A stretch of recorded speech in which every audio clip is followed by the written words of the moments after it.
Hello दोस्तों, स्वागत है आपका हमारे यूट्यूब चैनल मरीन वर्ल्ड में। दोस्तों, आज की इस वीडियो में मैं आप लोगों को बताऊंगा वाहन लोन कैसे लें और इससे जुड़ी सारी जानकारी मैं आप लोगों को इस वीडियो में दूंगा। दोस्तों, वीडियो में आगे बढ़ने से पहले मैं आपसे रिक्वेस्ट करना चाहूँगा कि अगर आपने अभी तक इस चैनल को सब्सक्राइब नहीं किया है तो इसे ज़रूर सब्सक्राइब कर लीजिएगा और अगर ये वीडियो अच्छा लगे तो इसे शेयर ज़रूर कीजिएगा। तो चलिए दोस्तों, इस वीडियो को स्टार्ट करते हैं। दोस्तों, यदि आप कोई वाहन, कार, बाइक, ऑटो या ट्रैक्टर लेना चाहते हैं लेकिन आपके पास इसके लिए पर्याप्त धन नहीं है तो आप थोड़ी सी धनराशि यानी कि डाउन पेमेंट जमा करके कोई भी वाहन खरीद सकते हैं।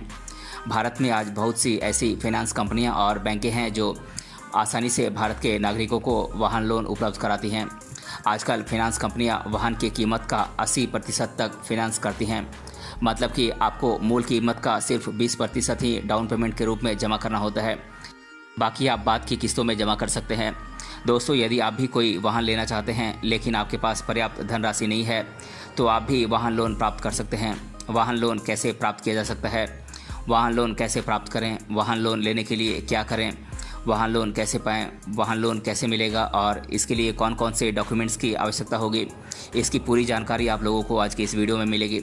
इसीलिए इस वीडियो को अंत तक ज़रूर देखिएगा। दोस्तों, जब भी कोई व्यक्ति वाहन खरीदना चाहता है लेकिन उसके पास पर्याप्त धनराशि नहीं होती है तो वह कोई भी वाहन फाइनेंस करा सकता है, मतलब लोन पर ले सकता है। इसे ही वाहन लोन कहते हैं। दोस्तों, आजकल भारत में बहुत सी कंपनियां वाहन फाइनेंस करती हैं। अब बहुत ही कम समय पर आसानी से लोन प्राप्त किया जा सकता है, बस आपको कुछ सिंपल प्रोसेस को फॉलो करना होता है। दोस्तों, यदि आप कोई छोटा वाहन जैसे कि मोटरसाइकिल, ऑटो वगैरह लेना चाहते हैं तो इसके लिए आपको किसी प्रॉपर्टी के डॉक्यूमेंट की आवश्यकता नहीं पड़ती है। लेकिन यदि आप कोई बड़ा वाहन जैसे कि ट्रैक्टर, कार, बस इत्यादि लेना चाहते हैं तो इसके लिए आपको सिक्योरिटी के तौर पर फिनांस करने वाली कंपनी या बैंक को अपने प्रॉपर्टी के कागजात भी देने पड़ते हैं, तब जाकर आपको बड़े वाहन पर लोन मिल सकता है। दोस्तों, भारत में अब कई सारी फिनांस कंपनियां और बैंकें हैं जो वाहन लोन उपलब्ध कराती हैं।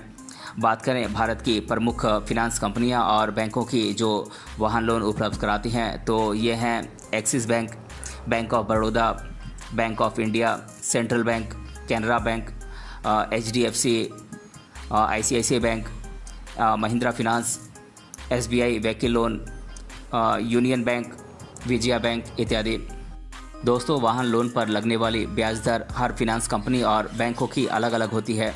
इसके साथ ही लोन की धनराशि एप्लीकेंट की प्रॉपर्टी, उसका कार्य और समय समय पर फिनांस कंपनियों और बैंकों द्वारा चलाई जा रही योजनाओं के अनुसार निर्धारित किया जाता है।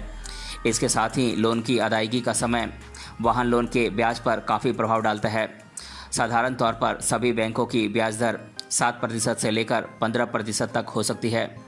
दोस्तों, लेकिन प्राइवेट कंपनियों की ब्याज दर बैंकों से अधिक होती है। इसीलिए प्राइवेट फिनांस कंपनियों में आपको जो ब्याज दर मिलती है वो इस प्रकार है। आपको 20 लाख रुपए तक के ऋण के लिए न्यूनतम 10% ब्याज देना होगा। यदि आप 20 लाख से अधिक का ऋण लेना चाहते हैं तो आपको न्यूनतम 20% ब्याज देना पड़ेगा।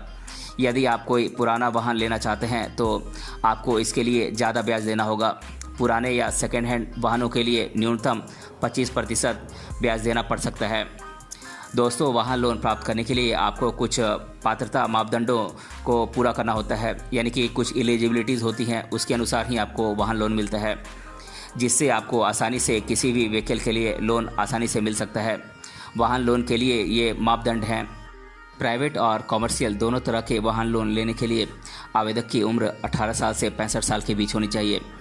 अगर आप 4 व्हीलर के लिए लोन लेना चाहते हैं तो पति पत्नी या माता पिता की कुल आय न्यूनतम 2,40,000 रुपये वार्षिक होना चाहिए। और अगर आप 2 व्हीलर लेना चाहते हैं तो इसके लिए आपकी वार्षिक आय 1,20,000 रुपये होना चाहिए। और अगर साथ ही यदि आप इनकम टैक्स रिटर्न भरते हैं तो आपके लिए यह एक प्लस पॉइंट है। दोस्तों, वाहन लोन प्राप्त करने के लिए आपको कई सारे डॉक्यूमेंट्स की आवश्यकता पड़ती है। इसके साथ ही हर बैंक और फिनांस कंपनियों के अपने नियम और शर्तें भी अलग अलग होती हैं, इसीलिए डॉक्यूमेंट्स में भी थोड़ा बहुत अंतर देखने को मिलता है। सामान्य तौर पर वाहन लोन प्राप्त करने के लिए आपको जिन डॉक्यूमेंट्स की आवश्यकता पड़ती है वो डॉक्यूमेंट्स हैं आपका पासपोर्ट साइज़ फ़ोटोग्राफ, आपका पहचान प्रमाण पत्र, आपका एड्रेस प्रूफ, आपके बैंक अकाउंट की कॉपी, एक बैंक चेक, आप जिस वाहन को फिनांस कराना चाहते हैं उससे रिलेटेड डॉक्यूमेंट्स, आप जिस प्रॉपर्टी पर वाहन लोन लेना चाहते हैं उसके डॉक्यूमेंट्स, ये केवल भारी वाहनों के लिए है। और सैलरी स्लिप या आपके बिजनेस का डिटेल।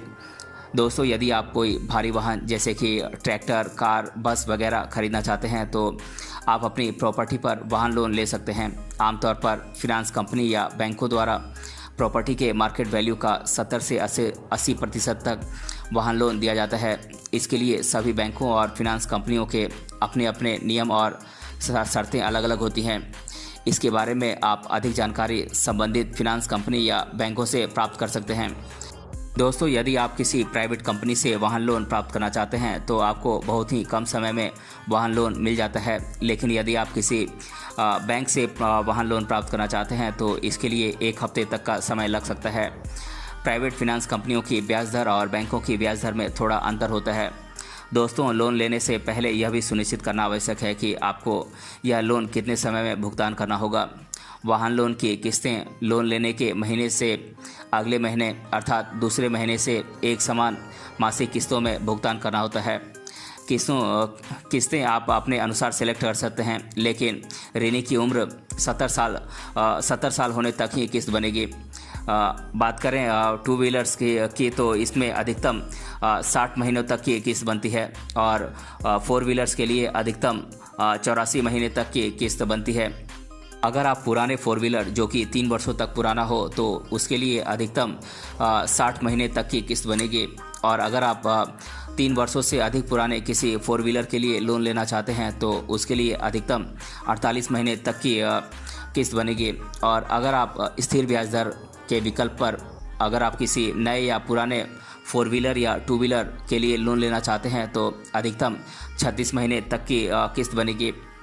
दोस्तों, यह तो आप जानते ही होंगे कि किसी प्रकार का लोन लेने के लिए प्रोसेसिंग फ़ी भी देनी होती है। लेकिन अक्सर देखा गया है कि प्रोसेसिंग फ़ी के नाम पर एजेंट द्वारा ज़्यादा पैसे लोगों से ले लिए जाते हैं। ऐसा इसलिए होता है क्योंकि उन्हें सही दर की जानकारी नहीं होती है। वाहन लोन लेने के लिए आपको जो प्रोसेसिंग फ़ी देना होता है, 2 व्हीलर्स के लिए प्रोसेसिंग फ़ी लोन राशि का 0.5% या 500 रुपये जो भी अधिक हो वो एप्लीकेबल होता है। 4 व्हीलर्स के लिए प्रोसेसिंग फ़ी लोन राशि का 0.5% न्यूनतम और या फिर 2000 रुपये जो अधिक हो वो एप्लीकेबल होता है। लेकिन 4 व्हीलर्स में प्रोसेसिंग फ़ी 20,000 रुपये से अधिक नहीं हो सकती है।